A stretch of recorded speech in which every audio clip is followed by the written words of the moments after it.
Nagluto ako ng pang-lunch namin today ng menudillo. So, ito na ang step by step procedure ng pagluluto ko. Nagisa ako ng bawang, sibuyas.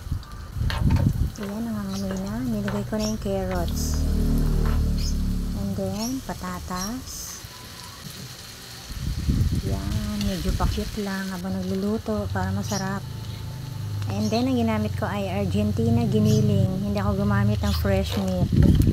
So, yan. Madami din naman yung 1/4 size ng kanya. 250 grams yun, mga mima. So, yan. Halu-haluin. Ginamitan ko din ng select soy sauce para mas masarap. Ayan. Ayan. Tapos yung lata, nilagyan ko ng konting sabaw.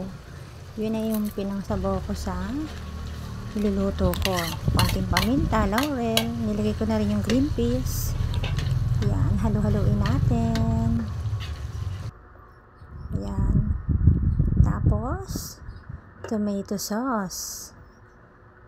Ayan na. Mix all ingredients. So, nilagyan ko ng konting asin. Pampalasa. Nilagay ko na rin yung hotdog. And then, yung ceiling green. Isang pirasong labuyo. OMG, ang walang labuyo ngayon ha. So, haluhaluin ulit. Ayan, may sinangag na kami. Ayun, nasa table, may takip. Bagong luto rin yan. Tikman natin. Ops, nag-enjoy ng mukha ko. Masarap na daw siya. May pasayaw-sayaw pa. Ops, isa pang tikim. Hindi pa na-satisfied. Ayan. Pangata-ngata. Oy, umuulit pa ulit. Yan, halo-halo. Ayan na, medyo sticky na yung sauce niya. Luto na yan. Oh, sticky na siya. Huwag natin masyadong patuyuan. So, ito na nga, mas close up. Ayan siya, oh. Diba? Ang sarap. Siyempre, titikman ko yan nang may kasamang kanin.